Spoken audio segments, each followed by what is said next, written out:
Développeur avec 89 et je m'occupe donc du site et de tout ce qui est technique là-bas et en particulier les applications dont on va parler ici. En fait, à V89, on a des moyens qui sont relativement limités, donc on fait beaucoup de choses nous-mêmes, et par exemple les applications et tout ce qui est, disons, amélioration du site web, etc., c'est nous qui le faisons nous-mêmes. Et donc on fait les applications, disons, aux besoins, en fonction des besoins des journalistes. On essaie de trouver des méthodologies pour travailler comme ça. Et par exemple, une des méthodologies toutes simples, c'est le journaliste qui va demander à faire une application, c'est-à-dire qu'il va avoir certaines données et qui va vouloir les présenter sous forme d'application. Alors ça a l'air d'être simple comme ça, mais dans la pratique, ça marche disons plutôt au coup par coup, parce qu'il faut sensibiliser le journaliste à savoir qu'il a des données à utiliser, récupérer ces données, qu'on a le droit de les utiliser, et ensuite suggérer peut-être des applications. Donc la partie suggestion, enfin la création d'applications va se faire entre toute l'équipe journalistique, sur les journalistes ou les développeurs, et on essaye de sensibiliser le journaliste à venir de plus en plus avec des besoins d'applications que nous on va pouvoir réaliser après. Le schéma classique d'une application, c'est on va partir d'une idée, on va avoir des informations, on va les transformer en application. Donc la partie transformation d'application, c'est nous qui nous en occupons à la technique, et ensuite on va avoir quelqu'un d'autre en général qui va passer par-dessus pour la rendre un peu plus jolie, en l'occurrence c'est Yann qui est présent ici, qui va rendre ça très joli, parce qu'en tant que développeur, c'est pas exactement notre compétence primaire. Donc juste, si on peut aller sur le premier lien là, toutes les applications, juste pour donner un petit aperçu des applications qu'on a fait récemment, on a mis ça sous une catégorie dans le site, donc je descends rapidement sur la page, on peut voir les différents types d'applications. Donc voilà, en général il y a des captures d'écran de l'application. Donc on a des applications sous forme de cartes, d'autres qui sont sous forme de liste de certaines données, d'autres encore qui vont être par exemple comme Bienvenue en France, Bienvenue dans la France Rose en haut, qui vont énumérer des choses. Et donc je vais passer en revue quelques-unes de ces applications. Avant d'aller plus loin, si vous avez des questions, n'hésitez pas à m'interrompre. Je ne sais pas exactement quels sont les aspects qui vous intéressent le plus ou pas, donc je vais être plus technique, moins technique. N'hésitez pas à interrompre. Si tu reviens en arrière, le deuxième point c'est technologie. Alors je ne vais pas rentrer dans les détails, mais on utilise des technologies en général, quasiment tout le temps, on fait des technologies open source, ce sont des choses qui sont disponibles sur internet, vous pouvez vous-même utiliser. Ce qui va se passer, c'est que parfois on va avoir plusieurs solutions open source, plusieurs solutions pour une application, donc on va faire des essais, on va proposer différentes choses, et ensuite les journalistes ou la rédaction en général va choisir ce qui est le plus approprié.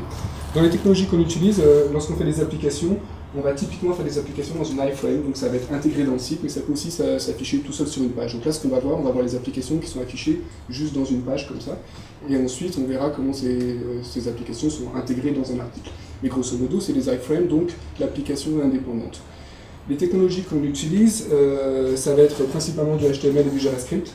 Donc on va utiliser des librairies JavaScript, vous connaissez sans doute des choses comme jQuery, Backbone, Underscore, Moustache, etc. Je ne vais pas les détailler, mais c'est une sorte de mix de ces technologies qu'on va utiliser dans les applications. On va commencer par le premier exemple, c'est l'application qu'on avait fait lors de la création du gouvernement Hollande. La problématique avec ce genre d'application, c'est qu'on peut préparer l'application avant, mais on n'a pas les données au moment disons, on en aurait vraiment besoin.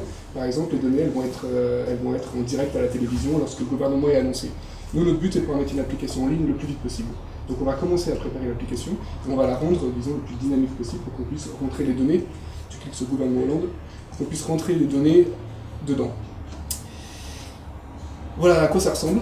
Le principe de l'application est simple, on a donc toutes les personnes. Alors déjà par exemple, on ne connaissait pas le nombre de personnes qu'il allait y avoir dans le gouvernement, donc on a dû redimensionner les choses un peu à la dernière minute, et il se trouve que ça tombe pile, donc c'est plus joli.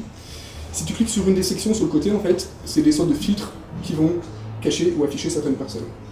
L'avantage d'avoir une application, je vais expliquer juste après comment c'est fait, en fait c'est qu'une fois qu'on a fait l'application, c'est que les journalistes puissent travailler eux-mêmes dessus, et puissent simplement changer les données eux-mêmes et régénérer l'application sans qu'on ait à intervenir, sauf s'il y a besoin de correction ou de choses comme ça.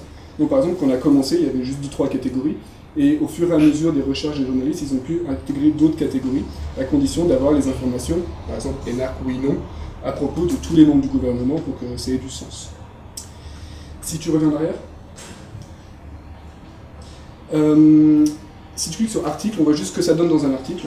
Donc simplement, on a un système qui, dans notre site, permet de descendre un petit peu, on a le début de l'article qui commence ici, Donc ça, c'est la page normale, en fait, et on a un système qui nous permet, pour certains articles, d'intégrer une iframe au-dessus de l'article. Donc on a nos applications qui peuvent apparaître comme ça. Tu peux revenir en arrière? Non, juste c'est important de pouvoir sélectionner l'argent de l'écran. C'est con, mais tous les back-office n'arrêtent pas d'avoir, quand on passe du temps sur une appli, c'est bien qu'elle puisse, comme ça, dès l'ouverture de la page, exploser et apparaître un petit point. Et par ailleurs, on peut aussi mettre les applications en page d'accueil du site, ce qui est un peu plus, disons, agressif. On le fait rarement, mais par exemple, on l'a fait pour les Jeux Olympiques quelquefois. Ensuite, tu cliques sur Données. En fait, ce sont les données qui servent pour l'application. C'est simplement un document Google, donc là, il est simplement en lecture. Donc, mon travail à moi, ça va être d'organiser un petit peu la structure de ces données pour que les journalistes puissent eux-mêmes rajouter des noms en bas ou rajouter des catégories sur le côté. Je ne me rappelle plus pourquoi c'est colorisé, je ne pense pas que ça... C'est juste pour séparer différentes sections. Donc on voit c'est un petit peu brut de décoffrage dans le sens où on a la catégorie âge, sexe, etc. qui sont simplement répétées. Et lorsque moi je récupère ce document, en fait on récupère ça au format CSV, je vais pouvoir recréer mes catégories, sous-catégories en fonction des headers. Donc le journaliste sait qu'il ne faut pas trop modifier l'intitulé des headers pour ne pas casser l'application. Ça se passe très bien parce qu'on n'a jamais eu l'application qui a cassé lorsqu'un journaliste a édité les données. Ensuite on a un tour de nomenclature assez simple, ça va être des 0 ou des 1 par exemple, puisque là c'est simplement oui et non. Et donc ce document, on va faire un petit script qui va lire ce document et qui, en fonction des catégories qui ont été ajoutées ou des personnes qui ont été ajoutées, va pouvoir gérer tout seul l'application, va pouvoir gérer tout seul les changements. Si tu reviens en arrière, je crois que, bon, j'ai pas mis le lien pour... En fait, on a un lien spécial, un type de lien caché, qui régénère l'application, donc on verra des exemples plus tard. Et en fait, lorsque les journalistes modifient le document, c'est pas directement affiché sur l'application, il faut qu'ils cliquent sur une sorte de bouton pour finalement récupérer les données et régénérer l'application. Après, on a d'autres problématiques derrière de cache, etc. Et donc on va aussi vider le cache de l'application pour que les serveurs donnent la toute dernière version du cache, ce qui est très important lorsqu'on a des choses qui changent très rapidement. Par exemple, la composition du gouvernement, on veut qu'à la minute près, en fait, on soit le plus à jour possible. Une fois qu'on a fait une application comme ça, donc par exemple, ça on est parti de zéro pour faire celle-ci, mais on peut réutiliser le système pour d'autres applications. Donc là, la partie technique intervient un petit peu moins. En général, ça va être Yann qui va reprendre l'application, qui va la rechanger, et nous on intervient un peu. Donc si tu cliques sur déclinaison, on voit ce que le même système peut donner pour autre chose. En l'occurrence, je ne sais plus ce que c'est, ça l'équipe de France, voilà. Donc avec le même principe, et donc le même code finalement qui est derrière. Donc nous, dans la technique, on va juste dupliquer l'application, et ensuite la rédaction va reprendre ça. Voilà pour cette première application. Une autre application où là on va voir un peu comment ça se passe plutôt un peu plus derrière, tu cliques sur la France Rose. Cette application en fait elle va prendre donc, la quantité d'élus de chaque parti en fonction du gouvernement, les députés, le Sénat, je ne sais plus ce qu'il y a derrière. Ces informations elles sont disparates, donc une partie des informations venait par exemple de l'application que vous avez vu avant sur le gouvernement Hollande. On récupérait les données aussi pour une section de cette application, d'autres venaient de Wikipédia, on parsait Wikipédia pour récupérer les informations, et d'autres encore venaient d'un document Google créé pour l'occasion. Donc tout ça c'est généré automatiquement. En fait ce qui se passe, on a un petit script qui va récupérer les différentes parties d'informations, qui va générer un fichier JSON, ensuite cette application va la récupérer et va s'afficher sur l'écran. Si tu reviens en arrière, j'ai piraté, excuse-moi, j'ai hacké Et si tu cliques sur Backend, on voit à quoi ça ressemble. Alors oui, c'est super brut en fait, parce que ça on n'est pas censé le voir, c'est juste pour les journalistes. Mais en gros, il suffit de cliquer sur, on va pas le faire parce que ça, je ne sais pas si les données sont à jour derrière, mais on clique sur un de ces liens et ça va simplement régénérer l'application. Donc lorsque le journaliste change des données, par exemple il va changer la liste des conseillers généraux, ou pour prendre l'exemple du Parlement européen, le Generate Alternate, ça vient de Wikipédia, mais c'est pas tout à fait au point, c'est pas tout à fait à jour, donc en fait on a pris les informations, on les a mis dans un document Google, on a plus de contrôle dessus finalement. Donc il suffit de cliquer sur Generate Main et ça va recréer l'application et ça va vider le cache. Voilà, si tu reviens en arrière. Je passe un peu vite, mais arrêtez-moi si vous voulez plus d'informations sur une application en particulier. Le programme de la présidentielle, c'est un petit peu la même chose. Donc là, on a commencé avec quelques catégories, et si on clique sur une catégorie, on voit simplement les... Donc ça, c'était avant la présidentielle, bien sûr. On voit les différents programmes des candidats qui s'affichent. Donc ça prend beaucoup de temps à faire pour les journalistes, pour récupérer toutes les informations. Donc on va faire le système, on va préparer le système qui va être, je sais pas, pendant 2 semaines peut-être, il va être rempli par les journalistes peu à peu. Et une fois qu'il est prêt à être mis en ligne, on va le mettre en ligne. Il a été mis en ligne, je crois, dans plusieurs articles, puisqu'il y a eu des sections qui ont été rajoutées au cours du temps, et je ne sais pas combien il y en a quand même un bon paquet, on avait commencé avec juste quelques-unes. Encore une fois, c'est un document Google qui est derrière, si tu vois dans l'arrière, il y a un lien sur le document Google. Enfin, données. Voilà, donc même principe encore, des colonnes avec les noms des candidats. Alors là, on ne peut pas rajouter de candidats parce qu'il faudrait modifier un peu l'application, mais par contre, les catégories qui sont dans ce sens-là, il suffit de rajouter une ligne, automatiquement, l'application prendra en compte tout ça. Donc, on voit qu'il y a quelques petites difficultés ici. Par exemple, les liens, c'est du HTML. On a directement du HTML ici. Quelque chose qu'on essaie plus ou moins d'éviter en général, mais là, ça permet, par exemple, de mettre des liens contextuels pour avoir plus d'informations sur chacun des points. Donc, on a la chance d'avoir nous des journalistes qui sont très versés en HTML et qui sont très à l'aise avec ça, mais c'est peut-être pas toujours le cas. Voilà. Tu reviens en arrière. La dernière application, c'est juste... Alors là, en fait, les trois applications que j'ai montrées au début, elles partent d'un principe assez simple. On exploite le fait qu'on ait des documents Google. Alors un autre avantage des documents Google, vous connaissez certainement, c'est que plusieurs personnes peuvent l'éditer en même temps. Donc ce qui évite de devoir se transmettre un document, par exemple. Donc les journalistes vont parfois se partager certains aspects de l'application pour travailler dessus indépendamment. Et on récupère ces informations, c'est des petits scripts en PHP qui fassent une moulinette dessus, ensuite qui va recréer l'application. Pour les interdits sexuels, c'est un petit peu différent. En fait, c'est une carte. Alors là, le principe de la création d'application était différent, dans le sens où c'est vraiment quelque chose de graphique qu'on peut assez difficilement générer de manière programmatique. Donc ici on n'a pas de document avec les données qui vont régénérer l'application. On avait en fait une designeuse, je ne sais plus exactement ce qu'elle faisait précisément, une graphiste qui a fait toutes ces images-là, qui allait peut-être elle chercher les données ou qui a exploité les données que les journalistes ont données, donc qui a créé toutes ces images.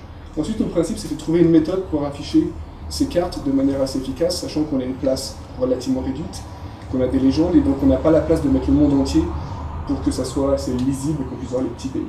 Donc, ce qu'on a fait, on a fait une sorte de démonstration à la rédaction de plusieurs systèmes qui permettaient de zoomer sur les cartes. Donc, il y avait, je ne me rappelle plus exactement les systèmes qu'il y avait, mais on avait plusieurs procédés différents, et celui-ci nous a apparu le plus finalement pratique, même si ça pourrait sans doute être mieux d'une certaine manière, parce qu'il faut quand même pas mal cliquer, il faut déplacer sur la carte, mais au moins ça fonctionne, on voit tous les détails, on voit les petits pays, on peut lire le nom des petits pays.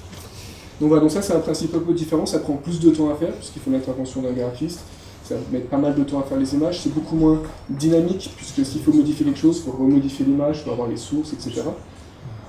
Mais c'est d'autres types d'applications qu'on fait. Donc, pour l'instant, c'est des applications assez basiques, puisqu'on n'a pas énormément de temps à consacrer à ce genre de choses, donc on fait un petit peu ce qu'on peut avec les moyens du bord. Mais évidemment, si on avait des possibilités de passer plus de temps, on pourrait travailler beaucoup plus sur des systèmes, des sortes de librairies d'applications qu'on réutiliserait. On essaie de mutualiser la majorité des choses, en fait on ne voit pas ici, mais on a un répertoire sur ce serveur avec tous les outils qu'on essaie de réutiliser entre les applications. Mais parfois certaines applications comme celle-ci sont complètement indépendantes. Voilà. Je ne sais pas si vous avez des questions sur ces types d'applications, après je voudrais en passer une plus en détail, sur des cas plus pratiques. Il y a quelqu'un qui demande sur Internet si les journalistes sont formés en HTML. Alors je crois qu'on a le privilège d'avoir des journalistes qui s'y connaissent déjà un petit peu en fait, sachant qu'on a aussi on a un pôle d'édition qui est très versé dans tous ces éléments techniques et donc qui va pouvoir répondre en tout cas aux attentes des journalistes là-dessus. Cela dit, c'est peu compliqué en fait, c'est un petit peu de HTML parfois, quelques liens, c'est pas vraiment grand chose.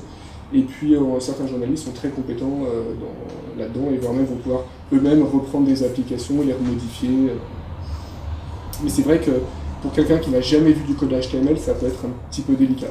Mais on va essayer dans ces cas-là de préparer l'application pour justement atteindre le niveau de connaissance des journalistes et qu'on n'ait pas quelque chose qui soit inutilisable par les journalistes. J'aurais une question du coup également. Est-ce que tu pourrais nous dire combien de temps on fait développer chacune des applications pour estimer alors, si tu reviens en arrière, alors combien de personnes? À la technique, c'est moi qui les fais en général, ou mes collègues parfois. Dans la pratique, ça a plutôt été moi, toute celle-ci en l'occurrence c'était moi. Je dirais à peu près une demi-journée en technique pure pour faire l'application, sachant qu'il y a tout un moment de réflexion avant avec les journalistes pour prévoir comment ça va être fait. Parfois ça peut être une discussion sur plusieurs jours finalement pour trouver un peu le bon concept. Ensuite il va y avoir évidemment l'aspect peut récupérer les données, les mettre en forme, ça peut durer plus ou moins longtemps, ça dépend. Parfois on a de la chance, on peut trouver un document ou une page Wikipédia qui a assez d'informations, mais c'est pas toujours le cas. Et ensuite, il y a un aspect, c'est Yann qui pourra répondre plus précisément, sur comment rendre les choses un peu plus jolies, c'est-à-dire bricoler le CSS, etc. pour que ce soit plus beau. Et ça, je suppose que ça peut être rapide, mais ça peut aussi prendre pas mal de temps jusqu'à ce que le résultat soit satisfaisant. Donc, Ce qui marche bien, en fait, c'est de fractionner le boulot, en fait. Il y a une personne qui va faire la collecte de données, Colin qui va intervenir sur les petits outils, les petites miniatures qu'on a vues qui vont générer. Et moi, en fait, parfois, je me retrouve à travailler juste en bout de course, à donner 2-3 indications d'ergo pour dire voilà, c'est bizarre, on doit cliquer là, machin. Donc on fait au mieux en fonction des outils qu'utilise Colin. Et puis effectivement faire un peu de CSS. Mais en général, Colin il a bien préparé le truc avant. Donc moi le CSS c'est assez basique, ce que j'ai, c'est je rajoute du gras, je change la police, j'essaie de trouver des polices dans le 89. Et ça a l'air de rien, mais l'application est 2 fois plus jolie après. Donc, ça marche. Et aussi, parce qu'il y a aussi autre chose, c'est les applications peuvent être. Les gens peuvent ne pas nécessairement comprendre comment l'application fonctionne. Lorsqu'on est un point de vue développeur ou du journaliste qui a fait l'application, ça paraît évident, mais pour quelqu'un qui n'a jamais vu l'application, ça ne l'est pas nécessairement. Donc le travail de Yann va être aussi de rajouter des petits textes d'aide, des choses comme ça, pour que l'utilisation de l'application soit disons, évidente et naturelle. C'est un des gros enjeux. En moyenne, avec tout, ça vous prend combien de temps pour donner un temps humain pour une appli je sais pas, je pense qu'il y aura peut-être. En tout, ça va prendre peut-être 2 jours maximum si on prenait toutes les personnes impliquées. Par exemple, ouais, en comptant la collecte des données?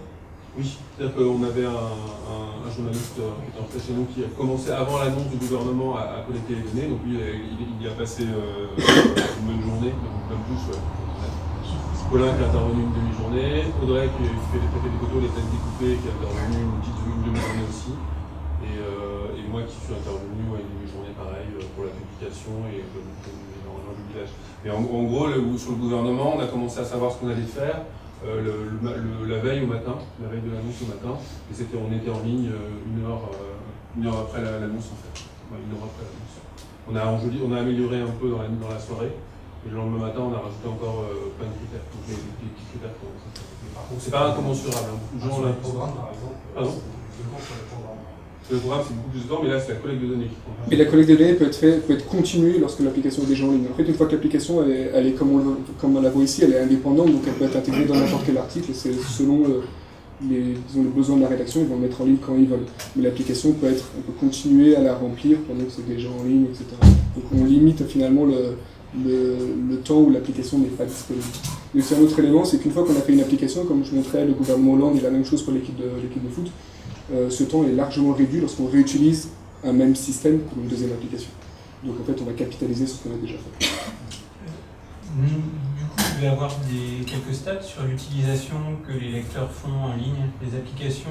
Ça donne quoi? Est-ce qu'en fait, ils passent beaucoup de temps? On mesure pas ça. On met pas de stats dessus, on met pas vraiment de log. Si on a sur Charbit, on a le temps passé sur la page en fait. Voilà, mais pas sur l'application précisément. Mais on voit si on est plutôt sur le haut de la page ou plutôt en bas.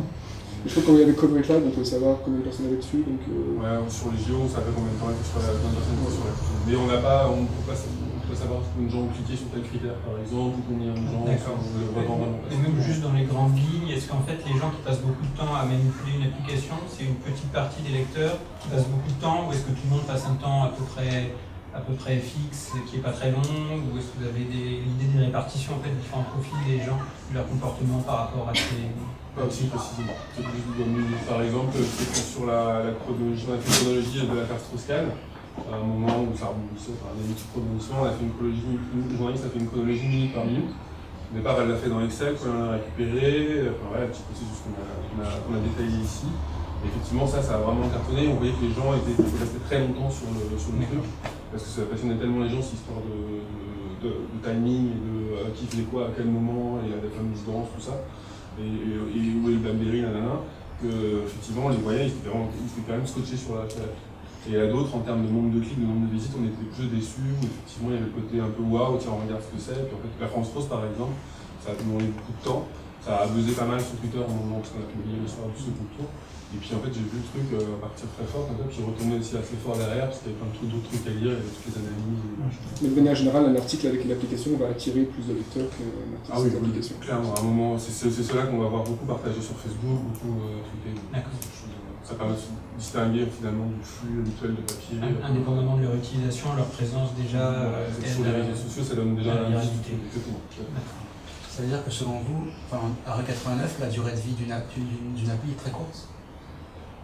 Ça dépend parce qu'on essaie au maximum, quand on a fait un gros effort, on essaie au maximum de le rentabiliser entre guillemets sur les programmes. Par exemple, on a fait une première version où les gens ont dit ah bah oui, il faudrait, on n'avait pas mis culture par exemple, on n'avait pas mis les propositions des candidats en matière de culture. Donc Martin, qui ici a noté un peu tout ça, les desiderata des uns et des autres, et il a refait une mise à jour et à cette occasion on a refait. Voilà. Donc, la première a fait, je sais pas, peut-être 70 000 visites, la deuxième version on a fait encore 30 000, puis on a fait des blogs pour la pousser encore. Donc, c'est évidemment pas rentable en termes de publicité affichée, on sait bien que c'est pas ça qui va jouer, mais par contre en termes d'image et en termes de qualité éditoriale générale du site, c'est des choses qui vont marquer un peu les esprits, j'espère, font que les gens vont revenir sur le 89, ils vont tiens, une nouvelle appli. Sur les programmes, par la comparaison des programmes, ça fait vraiment que les sites et que les lecteurs devront depuis longtemps, et très très bons commentaires pour une fois, c'est vraiment Et nous, ça nous permet aussi de développer des technologies et des compétences qui nous permettent de faire plus d'applications après, donc de réduire le temps qu'on va pouvoir en faire plus souvent et plus rapidement plus tard. Ça s'auto-alimente vraiment. Il y a vraiment un truc, les premières applis c'était vraiment très long, très douloureux, on avait l'impression d'avoir bossé pour pas grand chose. Enfin, j'exagère, je marche le tableau, mais effectivement après c'est de plus en plus souple, le process se met en place. Et ça SM un peu, c'est-à-dire que là on a un autre développeur, Denis, qui a envie de s'y mettre, donc là on va lui montrer tous ces trucs. Martin, qui est avec nous en ce moment, on va aussi lui confier des choses. Et les autres journalistes commencent à mettre leur nez aussi là-dedans. Ils disent tiens, j'avais une envie. On voit émerger petit à petit comme ça des compétences et des envies qu'il n'y avait pas forcément au début, parce que les gens ne savaient pas, ne connaissaient pas. Ils ne voyaient pas ce que ça pouvait donner comme résultat. Vas-y. Pour les applis, finalement, vous avez le temps de les préparer ou c'est le truc qui arrive, il faut rusher pour le faire dans la C'est dans certains cas, il faut qu'on les fasse vite. Donc dans ces cas-là, on va être moins ambitieux quant à la nature de l'application. Mais on peut sortir une application, je pense, en 2-3 heures s'il le faut. Non, mais en général, vous avez le temps de les préparer. En général, c'est quelques jours à l'avance. Donc le temps que l'article se fasse aussi, l'article était décidé en réunion, disons, avant, et le temps que ça se mette en place. Il y a peu de cas urgents, où les cas urgents en général vont être plutôt préparés à l'avance, parce qu'on sait que le gouvernement va arriver, donc on peut préparer. Il y a une question là-bas? Tout à l'heure, tu montrais un tableau de données de Google Docs. De mémoire de ces différentes applis que la plupart ont vues, j'ai rarement vu de lien vers ces données. Pourquoi est-ce que vous ne mettez pas... Alors en fait, parce que les données qui sont dans le document Google, c'est un outil d'édition des données, c'est pas la source des données. Il y a la possibilité de mettre des liens...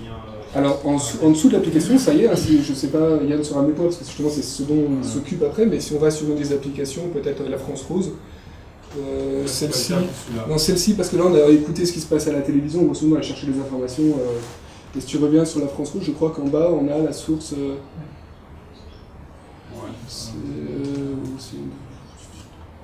je crois qu'en bas il y a la source des données. C'est marqué en petit ici, mais voilà, ce Wikipédia, estimation, etc.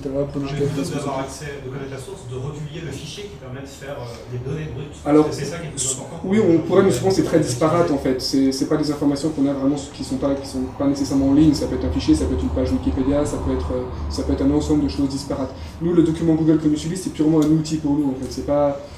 On pourrait éventuellement présenter en lecture sol le document, on l'a jamais fait, mais c'est tout à fait possible. D'ailleurs là c'est ce que j'ai fait, c'est un lien en lecture sol, il n'y a pas besoin d'être connecté, on peut voir le lien. Je ne sais pas si ça a beaucoup d'intérêt pour nos lecteurs de mettre un lien comme ça, donc on pourrait faire. Pour être développé, qui utilise vos données, ça vous ferait de la pub en vous citant, et en plus ça permettrait à d'autres... Mais là on a une autre problématique, on ne peut pas nécessairement donner accès à ces données-là pour qu'elles puissent être exploitées. Non mais on peut quand même copier, si quelqu'un me demande à copier, justement la France Rose, je ferai une copie, ça nous garde notre... Non, par contre, c'est vrai que me rajouter le lien, ça peut arriver qu'on oublie. Et là, l'appli que j'ai fait, le petit truc que j'ai fait, la carte que j'ai fait dimanche soir sur Google Fusion Table, j'ai rajouté le lien vers la Google Fusion Table en question qui est public. Donc là, pour le coup, soit si sur la partie, c'est soit un oubli, soit comme dit Nicolas, c'est que c'est disparate et que c'est pas forcément une bonne source sur laquelle travailler. Donc quelqu'un qui me demanderait, j'aurais pas de souci à lui donner l'accès. Vous savez, c'est une vraie question plus générale. Par exemple, quand on regarde le database du Guardian, c'est systématique qu'ils mettent à disposition sur la défense la tâche qu'ils ont fait. Et c'est vrai qu'en France, plus généralement, c'est pas au 89, l'idée, on l'a rappelé une fois, ça nous est reproché. c'est pas très naturel. Et c'est vrai que c'est une question, je trouve même journalistiquement intéressante, c'est à partir du moment où on se met à travailler sur des grandes masses de données, est-ce que ce serait pas intéressant de systématiser la mise en ligne des données structurées, Si on pourrait, structurées. on pourrait tout à fait le faire, parce qu'on a déjà finalement l'emplacement, on peut le faire. Bien sûr. Ce serait juste une... Non mais là c'est pour le coup c'est un choix, c'est pas un choix technique, hein, c'est un pur choix journalistique, éditorial. À l'origine, on pensait aussi faire ça de manière... on pensait présenter en fait le fait qu'on fait des applications, on a une sorte de blog making of, et donc présenter un peu ce dont je vous ai parlé là. On l'a jamais fait parce qu'on a jamais eu le temps, voilà, mais c'est prévu aussi qu'on explique justement la manière dont on fonctionne et comment récupérer les données, le sorte de pipeline d'outils qu'on utilise.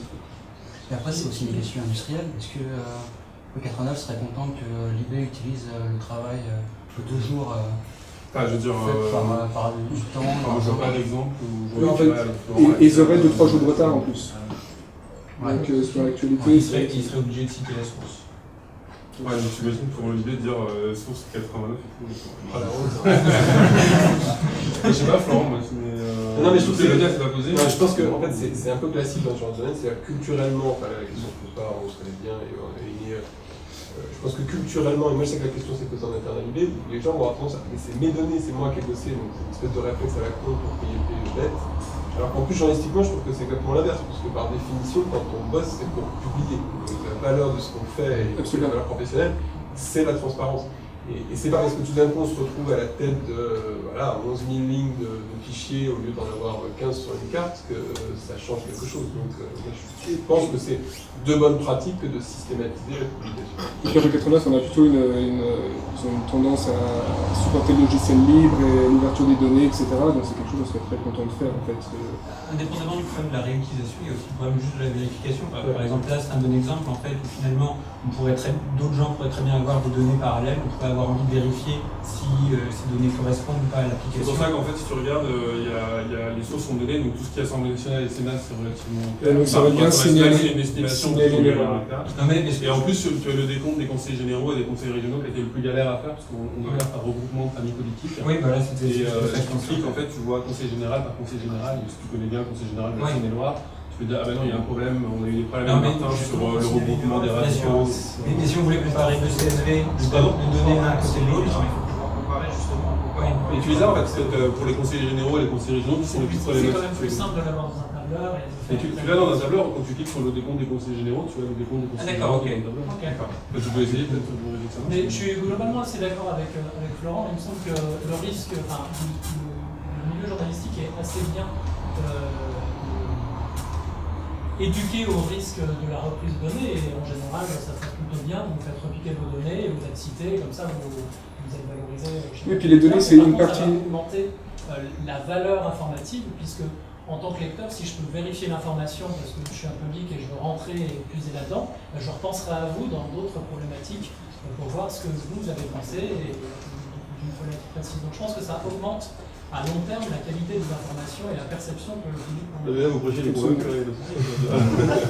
Après, il y a aussi que les données, elles sont, par exemple, le truc du gouvernement, il y a des 0, des 1, on n'a pas forcément, c'est pas super sexy. Moi, je sais que parfois, il y a des tableaux qui sont affreux, et puis j'oublie de les donner, et puis du coup, une semaine après, on me dit est-ce que tu aurais les infos? Je le donne à la personne, mais je le publie pas à tout le monde parce que il y a des petits small underscore red si je veux afficher un truc sur Google Maps.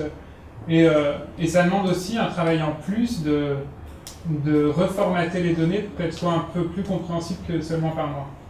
C'est de la même manière que pour le logiciel libre, au moment où vous avez bâti un module par exemple sur Drupal ou pour machin, pour le rendre disponible à la communauté, c'est un travail supplémentaire afin qu'il puisse s'interconnecter avec les autres sites. Sauf si c'est parfois, malheureusement, on le fait pas. Sauf si le logiciel a été conçu dès le départ comme étant publiable. Oui, dans la théorie c'est vrai, mais dans la pratique ça se passe pas vraiment comme ça en fait. Travaillant dans le logiciel libre, en faisant ma vie professionnelle, je vous garantis qu'on peut travailler pour des entreprises privées sur des logiciels purement métiers et publier au quotidien. Bien sûr, mais je publie beaucoup de logiciels libres aussi, et le problème c'est que par exemple il y a beaucoup de temps qui va être passé à faire la documentation du support, etc. Pour les données c'est un peu la même chose, on n'a pas aujourd'hui vraiment assez de temps pour sortir les données, finalement supporter cette utilisation des données ou répondre aux questions, etc. On pourrait le faire, ça pourrait devenir un enjeu pour nous ou pas. pour l'instant, c'est vrai que c'est pas tout à fait le cas. Et je pense à un exemple intéressant. Il y a quelques jours, il y a une visu qui est sortie à partir de données de la Banque mondiale sur les transferts d'argent de gens de l'expatriés qui envoient de l'argent vers leur pays. Et en fait, en bas de l'appli, il y a un lien GitHub qui mène vers le code complet de l'appli avec du coup les données qui sont dedans, qui sont utilisées. Et c'est peut-être un moyen tout bête, tout simplement, quand vous développez une appli, de toute façon, en général, le développeur est tertiaire, et du coup, vous le mettez sur GitHub. On pourrait faire ça, mais il faut bien voir aussi qu'une application, dans ces applications de géométrie, en général, c'est 4-5 fichiers avec 20 lignes de code. C'est-à-dire que c'est très disparate. Par exemple, on a des problématiques de cache, on utilise Varnish sur nos serveurs pour qu'on puisse vider les caches de manière assez agressive. C'est du code qui est très spécifique à notre infrastructure. En fait, finalement, c'est un peu ça la majorité du code.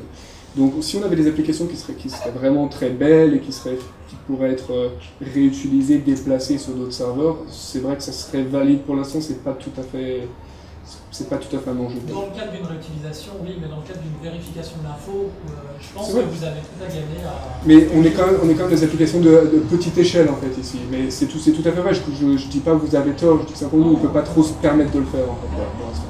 En plus, en termes de code, souvent c'est quelques lignes. Moi, je trouve que c'est un peu. Quand je vois le truc arriver, le fichier HTML arriver, je dis en fait, il a arrivé juste quelques lignes pour que ça marche. Donc, il n'y a pas de truc très. Mais j'ai montré, je reprendrai d'autres questions après, j'ai montré une autre application, il y a justement plein de ces petits éléments. Le total, c'est une application, mais dans l'ensemble, on ne peut pas considérer que c'est une application qu'on pourrait publier sur GitHub. Ce sont des petites choses disparates. En fait, c'est l'appli des Jeux Olympiques. Si tu cliques sur l'appli, on voit ce que ça donne. Alors, c'est une appli qui ne ressemble pas vraiment à une appli, en fait, c'est surtout une page qui se met à jour de manière très dynamique. Donc on voit le résultat des médailles, on voit un petit peu ce qui se passe, ce qui est en train de se passer, ce qui va se passer dans la journée, moteur de recherche qui va, je ne sais plus, sur le site du nosologue, je crois. Les derniers articles, une autre petite application, si je clique sur un des visages, c'est un petit peu rigolo, joli, voilà, et un cover it live sur le côté. Donc l'ensemble, on appelle ça une application. Scribble. Ça, ce qu'on appelle une application, parce qu'en fait pour nous, on l'intègre comme une application d'un site, mais c'est un peu différent des applications classiques. Et en bas, on a aussi un slideshow. En fait, la manière dont on fait ça, le but, c'est de pouvoir avoir quelque chose qui soit en ligne en permanence, qui ne soit pas dans l'infrastructure du site. Le site a un délai, disons, de 10-15 minutes à cause du cache, qu'on peut gérer manuellement à chaque fois si on veut vraiment publier quelque chose d'urgent, mais dans ce cadre d'applications qui sont mises à jour toute la journée par les journalistes, on est obligé d'avoir un autre principe. Donc en fait, on fait en sorte que cette application qui est sur un autre domaine, donc qui n'a rien à voir avec le site en lui-même, les gens ne sont pas connectés sur l'application, nos éditeurs ne sont pas connectés sur l'application, on va mettre en place plein de petits systèmes qui permettent de mettre à jour cette page très rapidement. Par exemple, ce tableau des médailles, on va récupérer la page du site officiel des Jeux Olympiques, on va récupérer le tableau, on va parser ça en fait, et on va formater les données, on va les envoyer sur l'application. Donc, lorsqu'il y a des nouveaux résultats, ou toutes les 5 minutes automatiquement, mais si on veut vraiment aller plus vite, on peut appuyer sur un bouton et automatiquement ça va régénérer cette partie-là. Si tu reviens en arrière, on peut voir un peu à quoi ressemble le back-end, la page de contrôle. Si tu cliques sur résultats, voilà. Ici, il va récupérer les données, il parse les données et il vide le cache. Donc le journaliste, lui, voit ça, mais il n'a qu'à aller sur ce lien, cliquer sur ce bouton pour régénérer une partie de l'application. Donc chacune des parties de l'application est générée comme ça, et ça peut être appelé par un cron automatiquement toutes les 5 minutes. Tu reviens en arrière. La source des résultats, si tu cliques, on voit tout simplement c'est ce tableau-là. Donc là, je crois que je fais ça en PHP, en l'occurrence, avec un truc qui s'appelle PHP Query, je récupère les données. Tu reviens à nouveau en arrière, merci. Les derniers articles, on prend simplement le flux RSS du site. Alors ça paraît bizarre parce qu'en fait on est sur le site, mais vu qu'on est découpé sur un autre serveur, on peut accéder que à la partie publique du site. Donc on récupère le flux, on passe en RSS tout simplement et on génère les données et on vide le cache à nouveau. Si tu reviens. On a aussi un mode édition. Le mode édition, ça permet de changer les données facilement. Donc en fait, vous voyez, il y a secret égale hackers. Il ne devrait pas y avoir le P en fait. Tu peux enlever le P et recliquer, et recharger la page sans le P. Voilà. Donc là en fait, on est en mode édition. Alors ça paraît très dangereux, cela dit, on a un code qui est caché. Ça, c'est vraiment c'est caché, il n'y a pas moyen de le savoir. En fait, si tu cliques sur une souris de texte, sur le titre par exemple, et si tu cliques sur le texte, voilà, on passe en mode édition. C'est du HTML, mais il suffit de modifier le texte ici, cliquer sur OK, et on change directement ce qui se passe sur l'application. Donc tu peux changer le titre, là c'est JO démo en fait, ça changera la vraie application. Tu peux rajouter ce que tu veux dedans. Et alors, faut pas cliquer sur Entrée, il faut cliquer sur le petit bouton OK.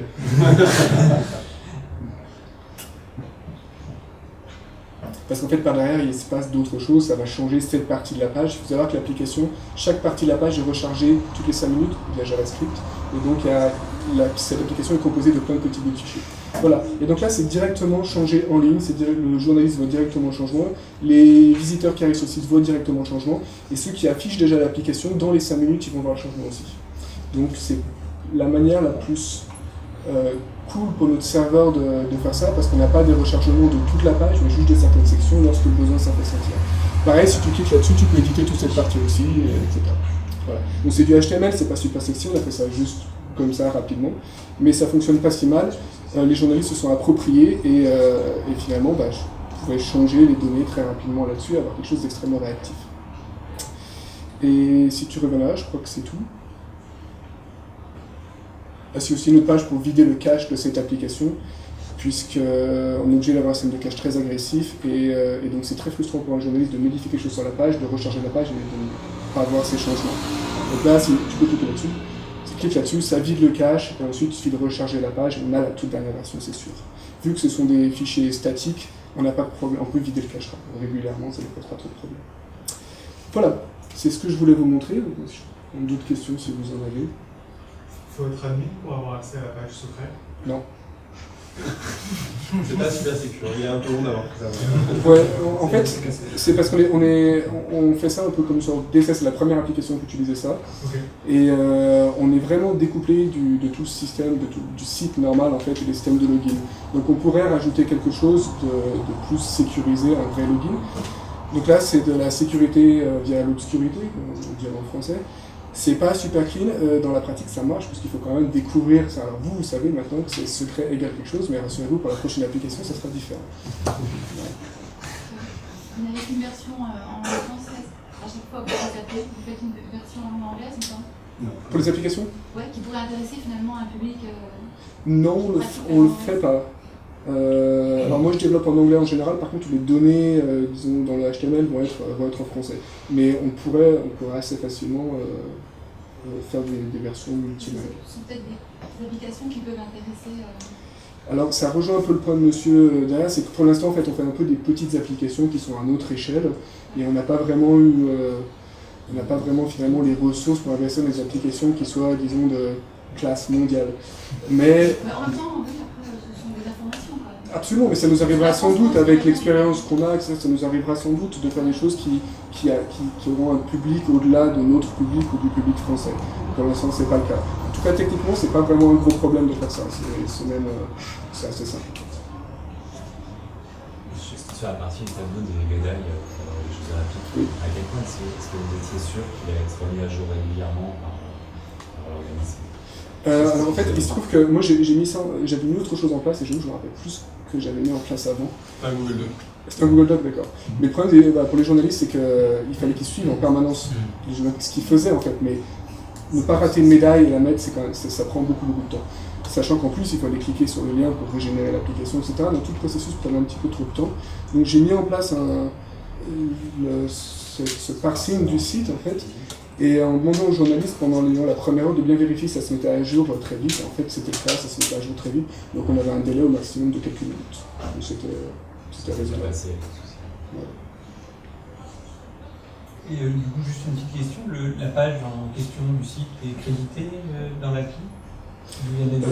Je sais pas si on l'a mis la page. Non, c'était là, parce qu'il n'est pas bien. Mais c'est je m'étais renseigné à l'époque, c'est des informations qui sont publiques en fait, c'est des résultats, et on peut récupérer les informations sur le site du. Donc en fait, c'est comme si on faisait un copier-coller à la main, sauf qu'il est automatisé, c'est un peu flou comme. Non, c'est pas pour le fait de le faire, c'est plus le côté droit moral des gens qui l'avaient compilé, quoi. Parce que même si je pense que c'est le site des Jeux Olympiques, donc c'est la source. C'est vraiment la source. On aurait pu les recopier sur le site de Libération par exemple, mais il y aurait eu sans doute plus que quelques minutes de délai, parce que plus on rajoute d'intermédiaires, plus on aurait du délai. Donc au moins, ils ont eu le site des Jeux Olympiques a fait quelque chose qui n'a pas changé du tout, ils n'ont pas changé leur code, etc. Moi j'ai fait mon code de manière le plus flexible possible et finalement tout s'est bien passé. Merci. Une dernière question. Vas-y. Vous faites combien d'applis par mois aujourd'hui? Est-ce que c'est plus pour rien? Est-ce que c'est un format que vous voulez développer dans les mois qui viennent sur 89? On doit être à peu près à un bidule, enfin bidule au sens générique. Parfois c'est une carte interactive, parfois c'est un ensemble de diaporamas qui sont présentés sous forme de mini-appli. Enfin, ça peut être très, très simple. On a en moyenne, on fait un peu moins d'une par semaine, je pense. Un peu, ouais. Ils sont deux fois par mois. La semaine dernière, on en a fait 2. Ils ont des nouvelles applications, ça peut être une fois par mois, mais on l'utilise pas mal quand même. Et puis je pense que le but c'est d'en faire de plus en plus en fait. C'est d'avoir des outils de plus en plus rapides à mettre en place en fait. Et aussi après à terme, parce qu'en fait c'est relativement facile de faire des applications, le plus compliqué finalement c'est de trouver l'idée et les données pour la faire. Et donc ça c'est quelque chose que les journalistes s'approprient peu à peu aussi, et donc ils auront j'imagine plus de demandes pour le temps, et donc on va en faire de plus en plus. En fait, c'est né de ces choses-là, c'est né, en fait, quelque part, le point de départ, c'était le premier Exopress. On a travaillé avec Colin et un graphiste sur un projet, et on s'est aperçu que finalement, en une journée, en se concentrant vraiment en compte que ça, en arrêtant de faire plein de trucs, de répondre aux mails, etc., on était capable de produire une application. Moi, ça a été vraiment une découverte. Et donc, ça a pris du temps pour qu'on arrive à le rajouter dans notre flux de production, mais on s'aperçoit que c'est possible, en fait. Et chaque fois qu'on a des idées, mais c'est possible à condition de vraiment intégrer les développeurs dans le module. C'est pour ça que moi, quand j'interviens dans des rédactions, pour des formations, ce genre de choses, je demande toujours où sont les développeurs. Et quand on me dit quand ils sont dans l'étage au-dessus, bon, c'est pas si mal, quand ils sont à l'immeuble à côté, déjà c'est un peu emmerdant. Et quand ils sont même pas, quand on ne sait même pas où ils sont, là effectivement c'est ça devient compliqué de faire quelque chose d'un peu enrichi ou d'un peu d'assist. Et ça ne fonctionne que justement en ayant un dialogue. Pourquoi? Parce que nous on va avoir une vague idée qu'on va préciser au fur et à mesure, et là Colin va arriver avec sa boîte à outils et dire alors faut tout le truc, éventuellement moi j'ai ça, et on regarde ce qu'ils font les autres, qui fait le Guardian, qui fait voilà. Et à partir de ça, le journaliste va modifier son projet, c'est ça qui est important à comprendre aussi, c'est-à-dire qu'on peut pas, il n'y a jamais une idée comme ça qu'on peut mettre en œuvre en une journée ou deux, comme on le fait là, qui soit purement l'idée du journaliste. C'est toujours à un moment le développeur qui arrive avec ses outils et son expérience. Et qui va, voilà, l'appui du gouvernement, on n'avait pas ça du tout en tête comme idée au départ. C'est dans l'échange et dans la discussion que c'est mieux, quoi. Donc c'est pour ça qu'avoir des développeurs dans la rédaction, c'est un luxe incroyable et ça nous permet d'avoir ce type de choses de manière pas quotidienne, mais à peu près de manière. Laurent Latry travaille avec des gens.